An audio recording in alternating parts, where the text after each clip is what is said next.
Comunicación, llevar la palabra de Dios a todos ustedes que están sintonizándonos. Y vamos a titular la conferencia que voy a compartir en dos partes, en esta y en la que sigue, con el título Un mundo en el abismo. Un mundo en el abismo. Un mundo que está a punto de naufragar. No cabe duda que en estos últimos días hemos visto acontecimientos que han sacudido a las naciones. Acabo de grabar un reportaje especial, los invito a que lo vean en nuestras páginas, redes sociales, titulado Afganistán, donde comparto por cerca de media hora, 35 minutos, lo que está sucediendo en Afganistán. Pero más importante que eso, las repercusiones globales que se vienen como consecuencia de lo que acaba de suceder. Y ustedes pues ponen los medios masivos de comunicación, CNN, Fox News, NBC, etcétera, etcétera, y todos los periódicos y los medios de comunicación seculares o del mundo nos presentan una perspectiva geopolítica, económica, histórica, pero no bíblica.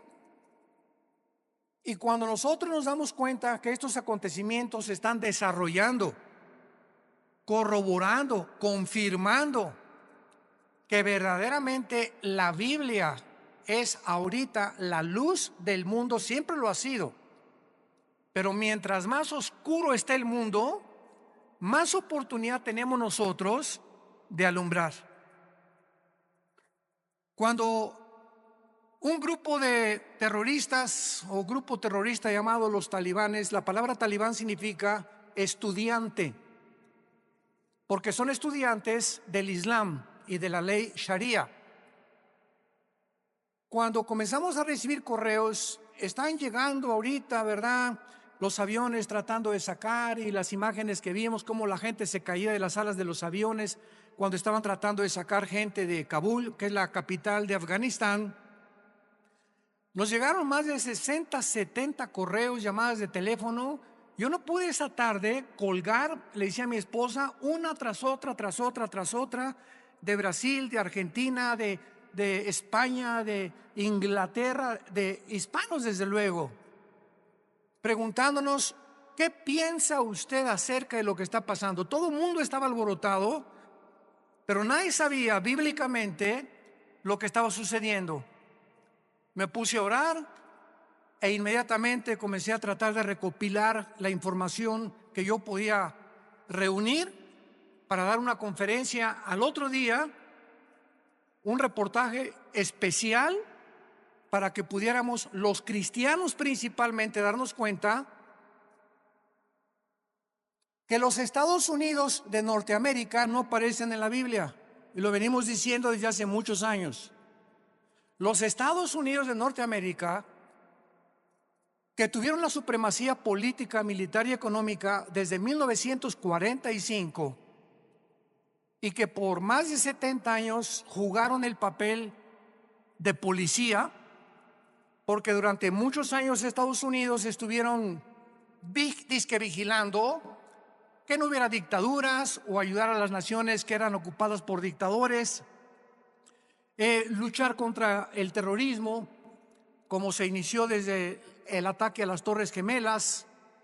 El presidente George Bush lanzó un ataque contra 3 naciones que fueron Irán, Irak y Afganistán, porque Afganistán había sido el nido o la cueva de un grupo llamado Al-Qaeda, donde posteriormente capturaron ahí en Islamabad al famoso líder Osama Bin Laden. Y esta guerra contra el terrorismo, ¿verdad?, fue llevada durante los últimos 20 años, y finalmente nos damos cuenta que con la nueva administración actualmente del presidente Joe Biden, los errores tan grandes que han cometido ha hecho que ahora Con la actuación que Estados Unidos tuvo, le llaman ahora un tigre de papel. Estados Unidos ya no es la nación que era. Ahora China ya sabe que puede invadir Taiwán. Ahora Irán ya sabe que pueden continuar con las centrifugadoras produciendo el uranio 35 para fabricar la bomba atómica. Ahora Irán ya sabe que lo puede hacer. Ahora Corea del Norte ya sabe que no tiene ningún impedimento para someter a Corea del Sur. Y ahora Turquía también ya sabe, a través del presidente Erdogan, que pueden levantarse para la reconstrucción de Afganistán, y el presidente de Turquía se ha autonombrado el líder mundial del Islam. Lo más interesante de todo lo que está sucediendo ahorita en el mundo, que vamos a desarrollarlo brevemente, es que estas cuatro naciones, China nunca ha dejado de tener relaciones cordiales con los talibanes, nunca. Pero lo más interesante de esto, bíblicamente, porque es lo que nos interesa y lo que solamente los cristianos lo sabemos, es que son las cuatro naciones que se mencionan en Ezequiel 38 y 39, en la próxima invasión contra Israel. Y ahora Israel, el patito feo, ha quedado por primera vez desde 1948, que volvieron otra vez a revivir nacionalmente la nación de Israel. Ya no tiene quien los defienda, han quedado vulnerables. Y también los Estados Unidos de Norteamérica han quedado vulnerables, porque si Estados Unidos no aparece en las profecías bíblicas y en esta invasión del capítulo 38 de Ezequiel no aparece tampoco, significa o que iba a caer económicamente, o que iba a comenzar a corromperse interiormente, como dijo Abraham Lincoln. Estados Unidos no va a caer fuera por sus enemigos. Si Estados Unidos cae es porque se corrompió internamente. Y esto nos da un panorama maravilloso para saber que los cascos de los jinetes del Apocalipsis ya se escuchan en el cielo. La voz del novio ya la escuchamos, que dice: prepárate, prepárate, prepárate. Y todos ustedes que nos escuchan, que no tienen la seguridad de la salvación a través de la predicación del evangelio de la gracia de Jesucristo, prepárate para encontrarte con Dios. Porque así como los talibanes creían que en 2 meses las tropas norteamericanas iban a salir, y cuando descubren que Estados Unidos viola el pacto con el presidente Ghani y con los talibanes, de que no era verdad lo que el expresidente Trump firmó, les tomó 48 horas, 2 días les tomó apoderarse de toda una nación, sin que nadie chistara ni nadie dijera pío. Y se quedaron ahí en Afganistán más de 2,000 vehículos blindados, helicópteros Black Hawk, que son los más modernos para la guerra, más de 50 aviones, fusiles de largo alcance, de mira telescópica, lanzagranadas, millones de municiones. Y ahora este grupo se convierte en el grupo terrorista mejor armado y más peligroso del mundo entero. El mundo queda automáticamente bajo una gran amenaza. Pero estas 4 naciones, China, Rusia, Irán e Irak, forman parte de la invasión en Ezequiel 38. Esto es impresionante, es increíble. Y son las 4 naciones que están apoyando ahorita a los talibanes y que mantienen relaciones con ellos y los van a seguir defendiendo. Y por eso todos los que se consideraban que si no actuaban como China, no puede entrar a Taiwán porque la flota norteamericana, ahora ya no, ahora ya pueden atacar a Taiwán. Irán, pues no podemos darle velocidad a la fabricación de las bombas atómicas porque Estados Unidos se nos puede echar encima. Ahora ya tienen la bandera libre para continuar produciendo armas nucleares. Y así, todas las naciones que tenían algún temor de que Estados Unidos reaccionara y mandara a sus soldados, se perdió completamente. El mundo ha quedado vulnerable. Ahora sus Biblias, en el capítulo 24 del libro de Isaías. Ojalá que todos hayan traído su Biblia. En los tiempos que vivimos, si tú no tomas en serio a Dios y sigues viniendo a la iglesia sin la Biblia, eres un cristiano de papel. A menos que ahorita en el metro se te cayó y la olvidaste, que solo Dios lo sabe. Pero ya no podemos seguir siendo cristianos de papel, de pacotilla, de oídos y profesando por afuera sin darle la importancia a Dios que Él nos pide que le demos a este libro sagrado, que es la única luz que tenemos actualmente. El pasaje que voy a leer en Isaías 24 se escribió hace más de 2500 años. Señores ateos que nos escuchan, escépticos y todas las personas que han atacado la Biblia y que se han burlado de ella, ahora van a comenzar a buscar y a volver otra vez a encontrar quién puede darnos respuestas de lo que está pasando geopolíticamente en el mundo. Y en este pasaje, escrito hace más de 2500 años, se describe cómo va a acabar el mundo. Pero aún más que eso, el Espíritu Santo nos delinea claramente las razones por las cuales el mundo ha llegado a la condición en la que se encuentra actualmente. Dice así: he aquí que Jehová vacía la tierra y la desnuda, y trastorna su faz y hace esparcir a sus moradores. Y sucederá, así como al pueblo, también al sacerdote, como al siervo, así a su amo, como a la criada, a su ama, como al que compra, al que vende, como al que presta, al que toma prestado, como al que da al logro, así al que lo recibe. La tierra será enteramente vaciada, completamente saqueada, porque Jehová ha pronunciado esta palabra: se destruyó, cayó la tierra, enfermó. Cayó el mundo, enfermaron los altos pueblos de la tierra, y la tierra se contaminó bajo sus moradores porque, número uno, traspasaron las leyes. Número dos, falsearon el derecho.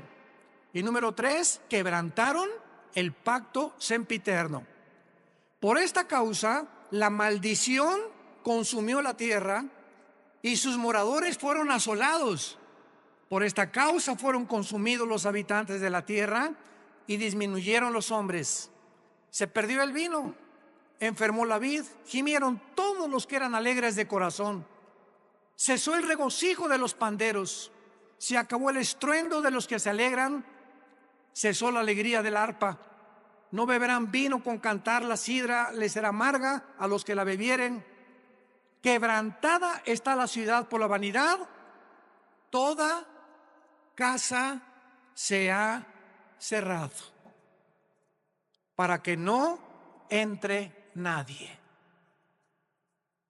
Esta escritura ha sido llamada el Apocalipsis de Isaías,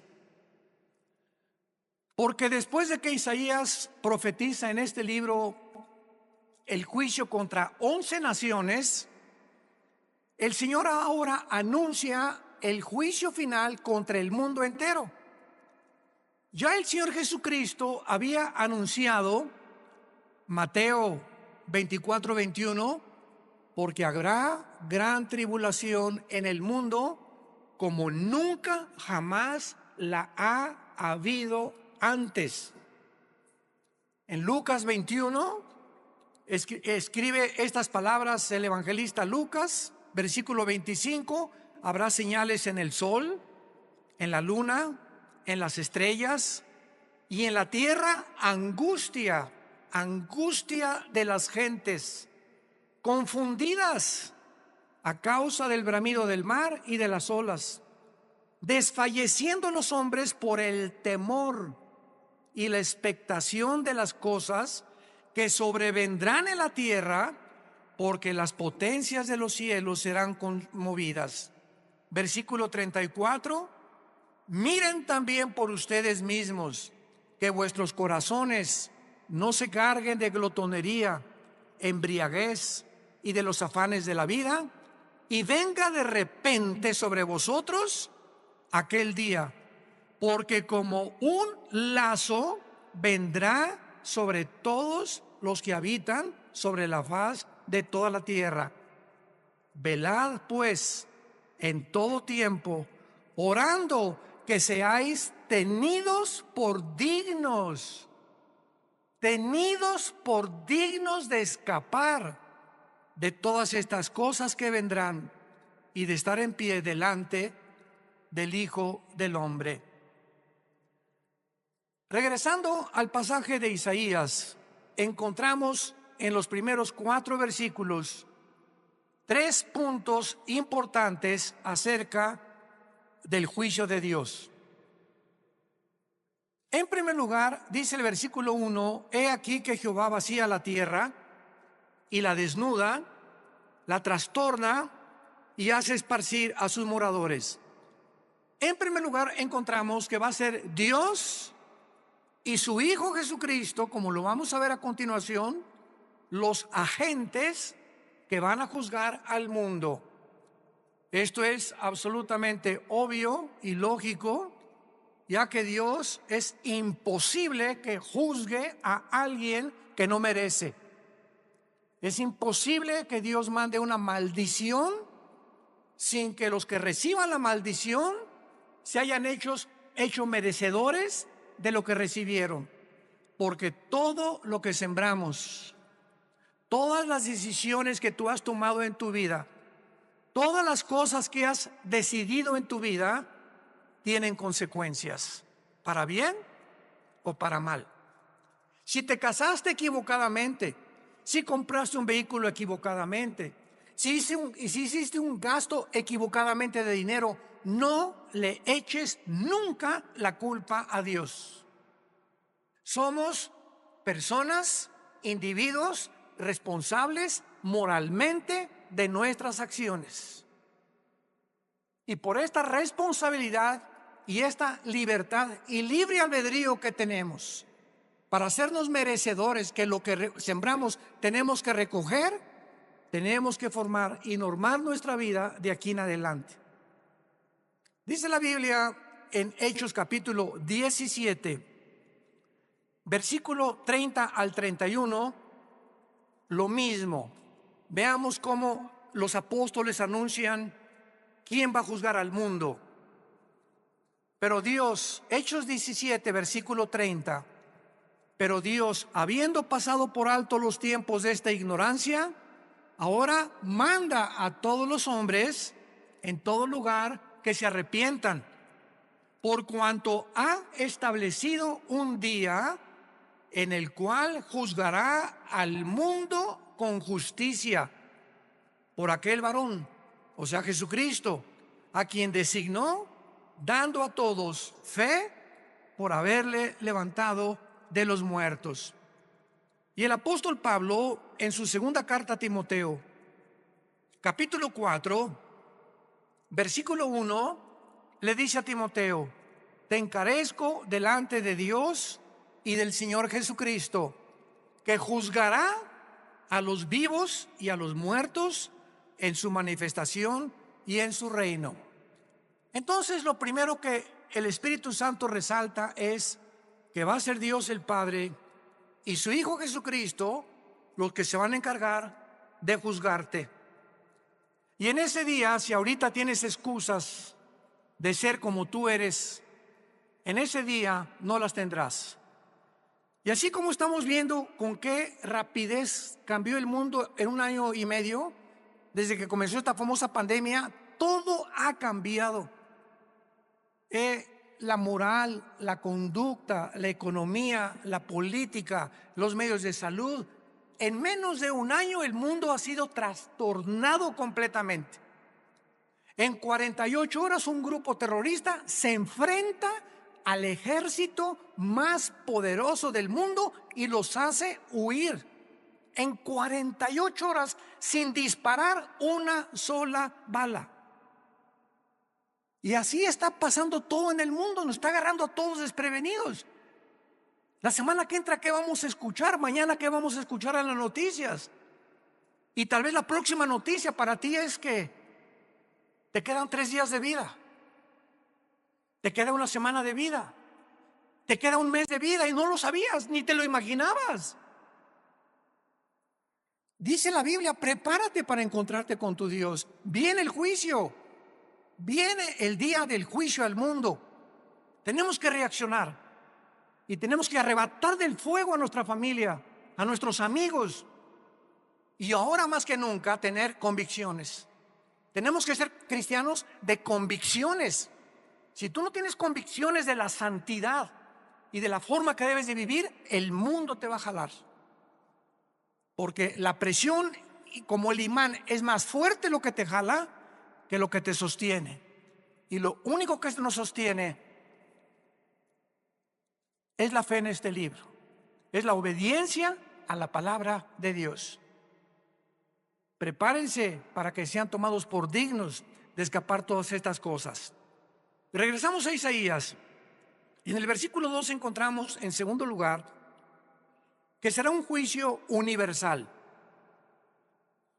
Sucederá al pueblo como al sacerdote, al siervo como al amo, a la criada como al ama, al que compra, al que vende, o sea, todas las clases sociales, porque Dios no tiene consentidos, ni Dios hace acepción de personas. Dios juzga a indígenas, a ricos, a reyes, a políticos, a educados, a no educados. Dios juzgará a todos los seres humanos salvajes, mayas, tlaxcaltecas, egipcios, babilonios, etcétera, etcétera. Dios juzgará a todos los seres humanos que descendemos desde Adán hasta nuestros días.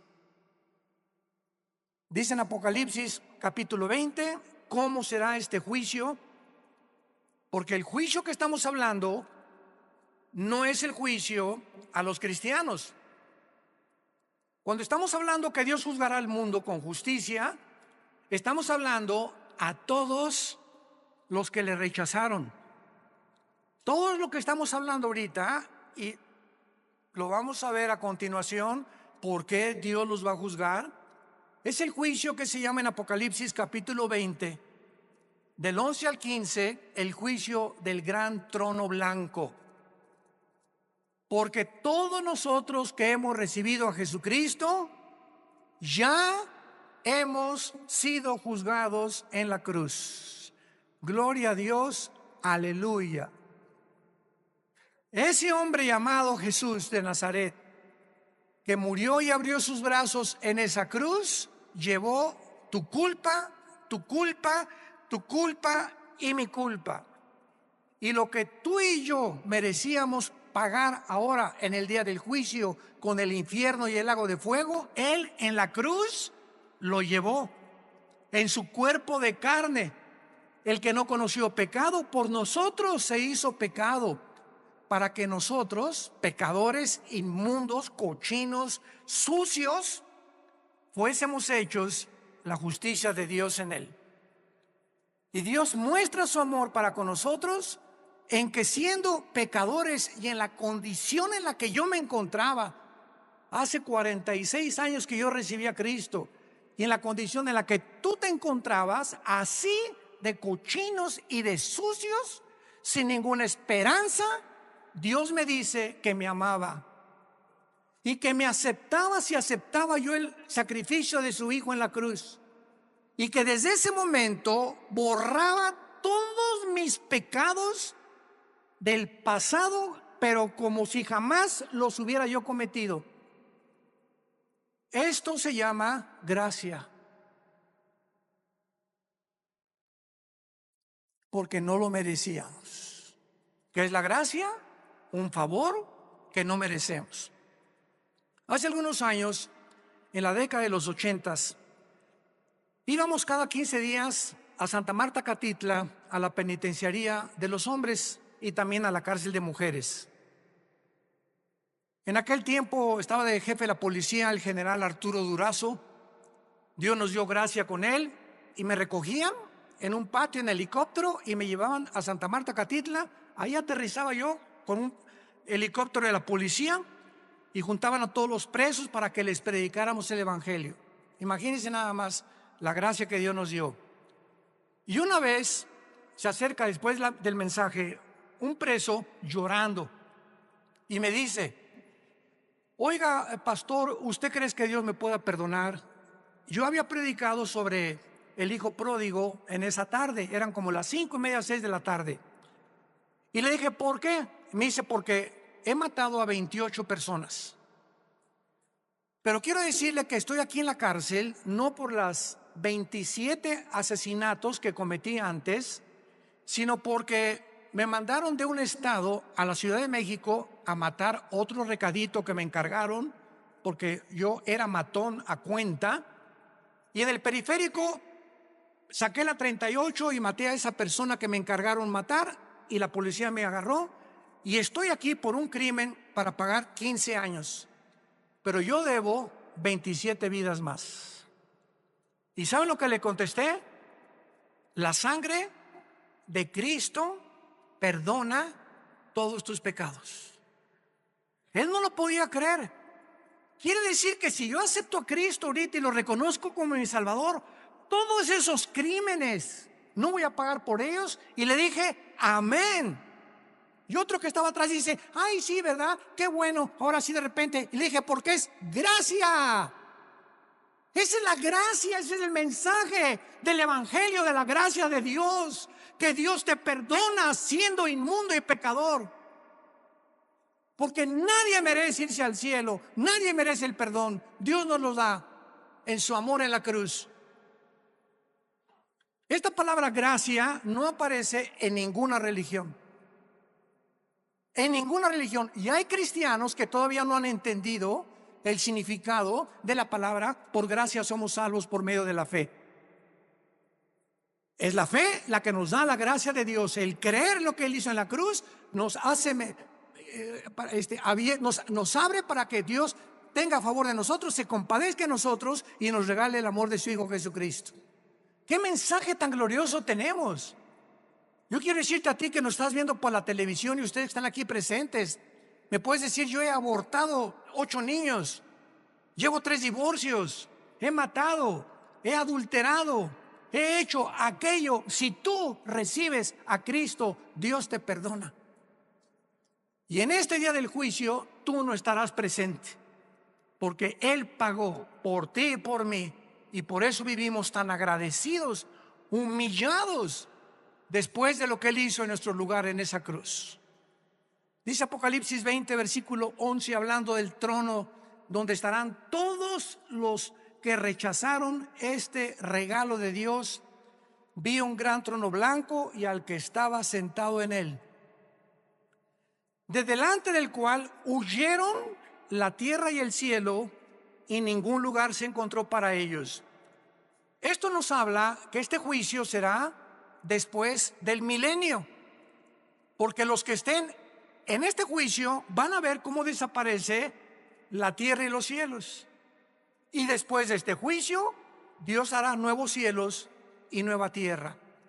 Entonces, este juicio será hasta después de los 1000 años o del reino mesiánico que Jesucristo le prometió a los profetas. Y dice el versículo 12 que Juan el apóstol que escribe esto, vi a los muertos, grandes y pequeños, de pie, y los libros fueron abiertos. Y otro libro fue abierto, el cual es el libro de la vida. Y fueron juzgados los muertos por las cosas que estaban escritas en los libros según sus obras. Vemos que Juan nos dice que cuando Dios abrió los libros, todos los seres humanos que estaban enfrente del trono de Dios estaban parados.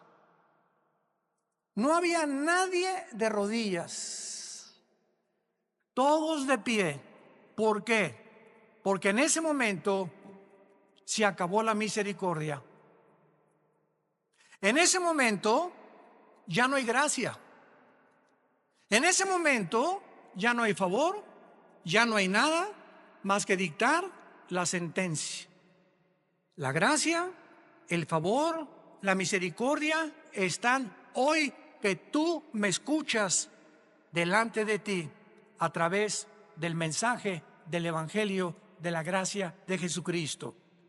Pero si después de esta vida tú rechazas lo que te está Dios ofreciendo en este momento, se acabó, porque eres responsable. Somos sometidos a la ley de la responsabilidad individual, y cuando tú te mueras, te morirás en tus pecados, porque tú así lo decidiste. Como dijo un predicador hace algún tiempo, Dios no manda a nadie al infierno. Dios no manda a nadie al infierno, ellos se van solitos. Dios dio a su Hijo en la cruz, y si tú te condenas es porque tú escogiste pasar la eternidad lejos de Dios, porque en esta vida rechazaste a Dios y no lo quisiste, menos te gustará seguir con Él después de muerto. Los libros van a ser abiertos, todos tus pensamientos, todas tus palabras y todas tus acciones serán traídas delante de ti como en una película. Y observamos que Dios te va a juzgar por las obras. Qué irónico, ¿verdad? La salvación es por gracia sin las obras, pero el juicio será por las obras, por lo que tú hiciste. Y ahora, por lo que nosotros hicimos, Dios nos perdona, pero el día del juicio no lo vas a soportar. Y en tercer lugar, regresamos a Isaías 24, dice el versículo 3 y 4, que este juicio devastará completamente el mundo. La tierra será vaciada, versículo 3, Isaías 24, completamente saqueada. Jehová ha pronunciado esta palabra: la tierra se destruyó, enfermó, cayó el mundo, blasfemaron los altos pueblos de la tierra, y la tierra se contaminó bajo sus moradores, porque traspasaron las leyes, falsearon el derecho y quebrantaron el pacto sempiterno. Estas características del versículo 4 ya las podemos ver. ¿En qué planeta estamos tú y yo viviendo? En un planeta donde el aire ya está contaminado. Las frutas, las cosechas, la agricultura, los campos están contaminados. El mar inmensamente contaminado. La comida contaminada. Todo a nuestro alrededor es un mundo contaminado. Y lo más interesante que vamos a descubrir a continuación es que ahorita las naciones, el efecto global y el clima, están luchando las naciones por mejorar el clima, sin que los líderes de las naciones se den cuenta, porque hay un velo en sus mentes que no pueden entender la realidad de lo que nos rodea. Creen que se debe pues a los hidrocarburos y esto y el otro, que tienen algo que ver. Pero de acuerdo a la Biblia, la contaminación del planeta está asociada con nuestros pecados. Mientras más inmoralidad hay en el mundo y mientras más maldad hay en el mundo, la tierra sufre igualmente que nosotros. Y esto lo podemos ver claramente para confirmarlo cuando Dios creó el paraíso o el huerto del Edén, donde todo era perfecto. ¿Se acuerdan? Los leones no mordían, las rosas no tenían espinas, los reptiles no tenían veneno, no había tormentas, no había tsunamis, no había terremotos. Adán y Eva vivían en un mundo perfecto. Y cuando Adán y Eva pecan, qué interesante, toda la ecología del mundo cambia inmediatamente. En el momento que la primer pareja peca, se cambia la genética de los animales y se vuelven feroces. Se cambian las condiciones del mundo y comienza a llover. Se cambia la condición de las plantas y comienzan a sacar espinas. Toda la genética y la ecología del mundo cambia cuando el ser humano pecó. ¿Por qué? Porque desde Génesis 2, Dios le dijo a Adán y Eva: pongo debajo de ustedes para que se enseñoreen, para que sean los administradores de toda la creación. Pero si ustedes se apartan de mis leyes, la creación se volverá su enemigo. Y esto la gente que no tiene al Espíritu Santo no lo entiende. Y lo atribuye a problemas de gases, hidrocarburos, y no hay absolutamente ninguna solución para cambiar ahora un mundo en crisis, un mundo que se encuentra en el abismo. Ahora veamos a continuación las causas del juicio en el versículo 5 que acabamos de leer. ¿Por qué el mundo ha llegado al punto que llegamos? Y hace 2700 años el profeta Isaías lo advirtió. Número 1, la tierra se contaminó bajo sus moradores porque, en primer lugar, falsearon las leyes o falsearon el derecho. Esta palabra es Torah en el hebreo, si te interesa ponerlo, cuando dice falsearon las leyes, falsearon los mandamientos de Dios. Y esto es importante porque la Biblia nos muestra claramente que la contaminación, repito, afecta al ser humano, y la iniquidad y la maldad y la inmoralidad de los habitantes del mundo es tan grande el pecado, que la naturaleza se vuelve contra nosotros. Veamos otros ejemplos de esto en el libro de Job, capítulo 36. Job, capítulo 36, versículo 33. El trueno declara su indignación. ¿Han oído ustedes los truenos y los rayos? ¿No te sacuden? Mi esposa, cuando truena, a mí me encanta que truene, porque sé que no me va a pasar nada. Y mi esposa sale corriendo y está lloviendo. Y digo, pues aquí, mira, más cerquita aquí conmigo, y aquí la apapacho. Pero cuando truena, nos ponemos así, ¿verdad? Porque se oye una cosa esplendorosa en el cielo, como una voz gigantesca. ¡Pum!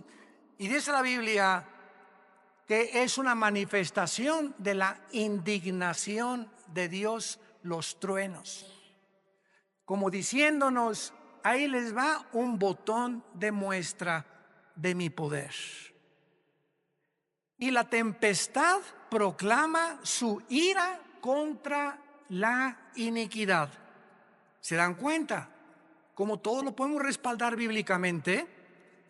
Ahora capítulo 37 de Job, versículo 12 y 13. Asimismo, por sus designios se revuelven las nubes en derredor, para hacer sobre la faz del mundo, en la tierra, lo que Él les mande. Unas veces por azote, otras por causa de la tierra, otras por misericordia las hará venir. nos damos cuenta que las lluvias es una misericordia de Dios, mas no las inundaciones. Entonces, Dios hace llover muchas veces por misericordia de nosotros. Necesitamos tierra fértil que produzca, ganado que tenga que comer, que los ríos suban su caudal y su volumen y su nivel. Pero otras veces encontramos que estas mismas aguas Dios las usa como un medio donde nos está diciendo: ustedes van por mal camino. Entonces, qué interesante que la Biblia nos muestre que el planeta se encuentra como se encuentra porque la maldad de los hombres es demasiada. Hemos llegado a un punto de maldad que no nos imaginamos. Dice en Romanos capítulo 1 también que Dios estableció leyes también morales. Dios estableció leyes morales. Cuando creó el mundo, Dios primero hizo las leyes de la gravitación, las leyes del electromagnetismo y las leyes nucleares. Las leyes cósmicas: la Tierra mantiene su movimiento en 24 horas, en 35 días alrededor del Sol. Vemos que la ley de la gravitación actúa las 24 horas del día, pero así, como estamos bajo un universo completamente y lujosamente, admirablemente diseñado por el Creador, gracias, señores científicos que nos escuchan, gracias al orden y el diseño de las leyes existe la ciencia. ¿Por qué existe la astronomía? Porque los astrónomos pueden ver perfectamente bien y predecir un meteoro o esto y el otro, porque el universo está obrando, trabajando metódicamente como un reloj que se le dio cuerda. ¿Por qué existen las leyes? La primera y la segunda ley de la termodinámica, porque todo nos habla que está sujeto a un deterioro, a una oxidación. El Sol pierde toneladas masa cada segundo, y gracias a esto se establece que no hay evolución, que la segunda ley de la termodinámica contradice la ley de la evolución. En lugar de que estemos evolucionando, vamos de arriba hacia abajo, no vamos mejorando. Ya se profetizó hace 2000, la tierra iba cada día a deteriorarse más, y el carácter de los seres humanos iba a llegar a comportarse más bajo que el de los animales. Traspasamos las leyes. Dice Romanos capítulo 1, versículo 21: pues habiendo conocido a Dios, no le glorificaron como a Dios, ni le dieron gracias, sino que se envanecieron en sus razonamientos, y su necio corazón fue entenebrecido. Profesando ser sabios, se hicieron necios, y cambiaron la gloria de Dios incorruptible en semejanza de imagen de hombre corruptible, de aves, de cuadrúpedos y de reptiles, por lo cual Dios los entregó a la inmundicia en la concupiscencia de sus corazones, de modo que deshonraron entre sí sus propios cuerpos, cambiaron la verdad de Dios por la mentira, honrando y dando culto a las criaturas antes que al Creador, el cual es bendito por los siglos. Por esto Dios los entregó a pasiones vergonzosas. Aún sus mujeres cambiaron el uso natural por el que es contra naturaleza, y los hombres igualmente, dejando el uso natural de la mujer, se encendieron en su lascivia unos con otros, cometiendo hechos vergonzosos hombres con hombres, y recibiendo en sí mismos la retribución debida a su extravío. Acabo de leer un artículo de uno de los más grandes y prestigiados psiquiatras del siglo XXI, aseverando la siguiente declaración: el 70% de las personas transgénero se quitan la vida.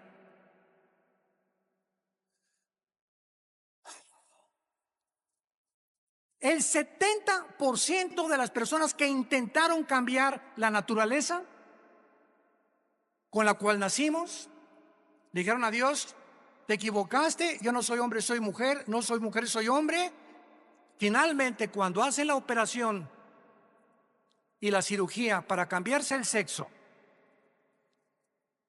en su alma son como Dios los creó. Y comienza una lucha interna: ¿soy o no soy? ¿O qué soy? Y la confusión y el conflicto mental llega al grado que prefieren quitarse la vida. Esto fue escrito hace 2000 años por el apóstol Pablo. Dejando el uso natural, la biología, las leyes de la naturaleza, no hay más que hombre y mujer. No hay 3 sexos, no hay 4, no hay 5. Eres varón o eres hembra. Y cerramos la Biblia de acuerdo a la ciencia. Si tienes 2 cromosomas XX, eres mujer. Y si tienes el cromosoma Y, que las mujeres no tienen, eres macho camacho. Eres hombre de los pies a la cabeza. Y si tú niegas tu genética y niegas la naturaleza, acarreas, dice el apóstol Pablo, hace 2000 años, se viene sobre ti tu propia naturaleza. Y nunca podrás vivir en paz, porque has traspasado las leyes de Dios. En segundo lugar, dice: falsearon el derecho. Los gobernantes, los magistrados de justicia que nos escuchan, los jueces federales y civiles, los senadores, los diputados, los dictadores, han pervertido el derecho para gobernar recta, íntegra y honestamente una nación. El expresidente de Afganistán, Ghani, salió huyendo con más de $120 millones,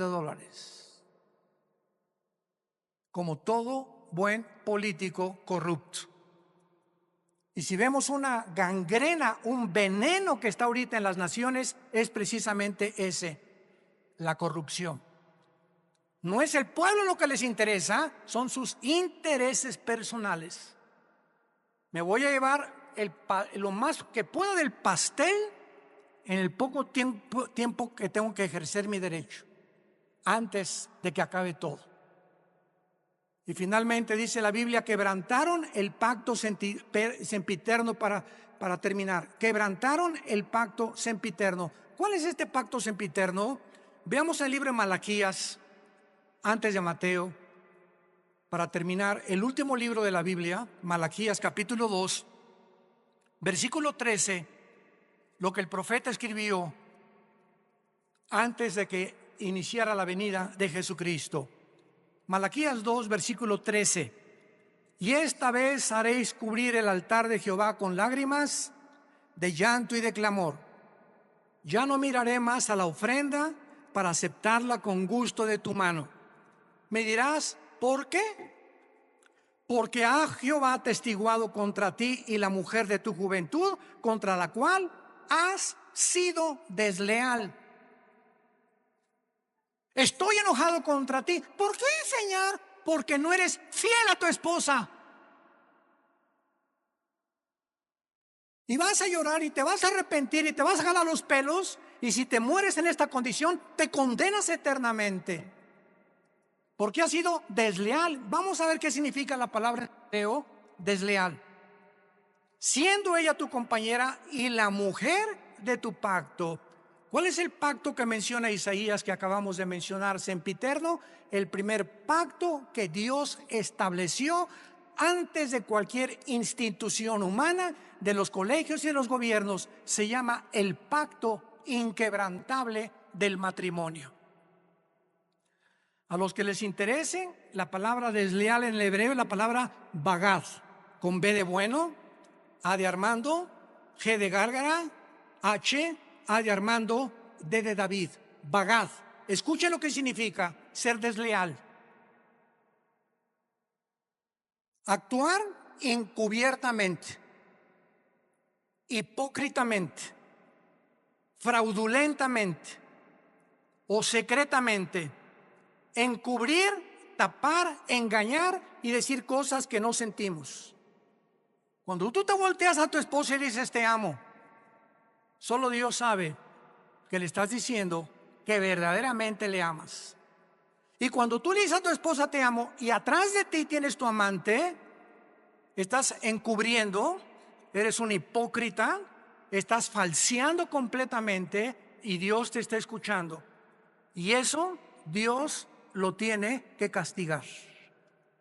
Dios tiene que juzgar la deslealtad, la hipocresía que podamos tener en el matrimonio.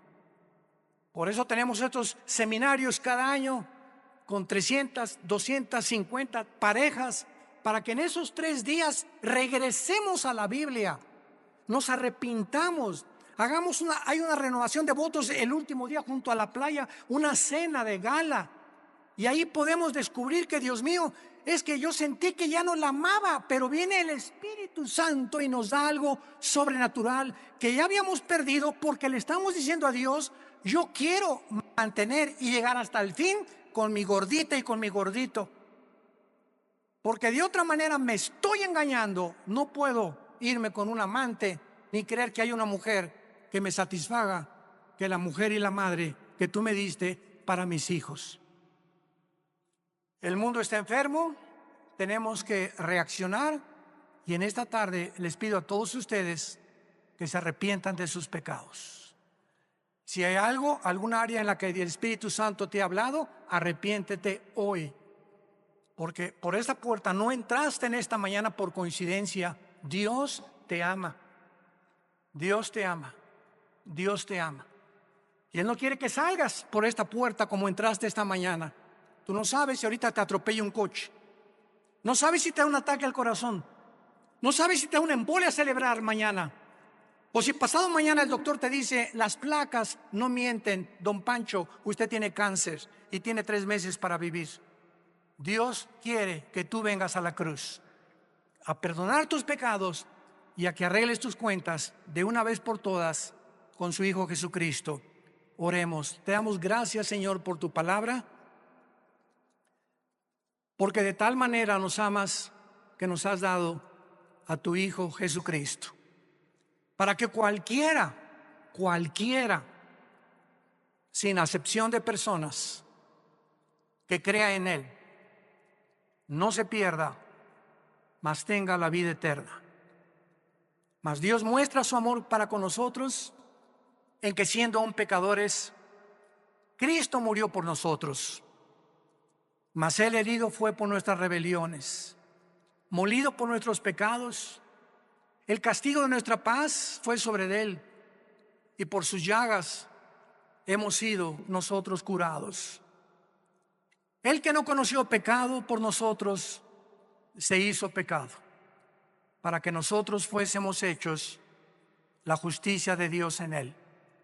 ¿Qué tengo que hacer?, me preguntarás en esta mañana, para arreglar mis cuentas para siempre con Dios. La Biblia dice: arrepiéntete.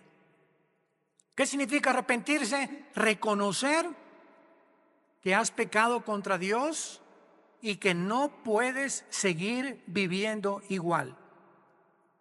En segundo lugar, que no tienes el poder para cambiar, porque solo Dios te lo puede dar mediante la fe en su Hijo. En segundo lugar, creer que Cristo en la cruz pagó con su sangre por tus pecados. Y en tercer lugar, que a los 3 días resucitó de los muertos para traer una esperanza eterna, inmarcesible, que nos está aguardando en el cielo el día que nosotros resucitemos. Dile pues: Señor, te pido perdón por mi vida, lávame con tu sangre preciosa. Te recibo, Jesucristo, en mi corazón como mi Señor y mi Salvador, y te doy las gracias por tan grande amor. Amén. Gracias a Dios por este libro. Es la única, escucha lo que voy a decir, es la única luz. No hay otra luz en el mundo. De los billones de volúmenes de literatura que hay, no hay otra luz. No hay otro mapa, no hay otro Waze, no hay otro GPS, no hay otra guía que nos pueda guiar por un camino seguro. Tu cayado nos confirmará y el bien y la misericordia nos seguirá todos los días de su vida. Todos ustedes de aquí para allá que en esta mañana hicieron esta oración, levanten su mano, recibiendo a Cristo, gracias. ¿Alguien más en esta mañana? Gracias, jovencito. ¿Alguien más? ¿Alguien más por acá? ¿Alguien más levantó su mano? Aquí en esta sección del medio, los que en esta mañana hicieron esta oración, levanta tu mano ahí desde tu lugar. Queremos bendecir tu vida. Gracias a Dios. Gracias. Que Dios la bendiga. ¿Alguien más? ¿Alguien más aquí en medio?